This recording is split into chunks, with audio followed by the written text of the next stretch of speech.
તો જય માતાજી મિત્રો, આજ રોજ આપણે કમળાબાને રાશન કીટ આપવા માટે આવ્યા છે.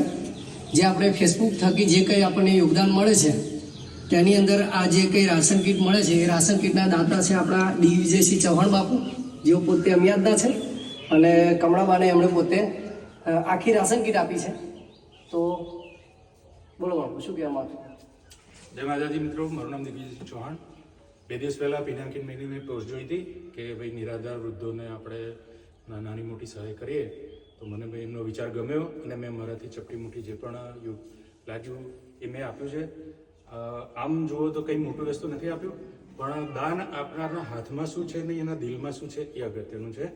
અને એક બીજી એક મારી નાની વસ્તુ કહેવી છે કે ભાઈ વડનું ઝાડ બધાએ જોયું છે, તમે બધાએ કેવડું મોટું વિશાળ હોય છે, પણ એનું બીજ કેવડું હોય છે તો કે રાઈના દાણા કરતાં પણ નાનું હોય છે. તો એક આ વિચાર બીજ છે, એમાં આપ સૌ મિત્રો સહયોગ આપજો તો એ અમે એને વટવૃક્ષ બનાવીશું. જય માતાજી. તો મિત્રો, જે કમળાબા છે એકલું જીવન જીવે છે, જેમને કોઈ આધાર નથી. તો એમને રાશન કીટની જરૂર લાગે એમ હતું તો આપણને દિગ્વિજયસિંહ ચૌહાણ બાપુ દ્વારા જે કંઈ સહયોગ મળ્યો હતો એ સહયોગથી આપણે આખી રાશન કીટ લાવીને કમળાબાને આપે છે.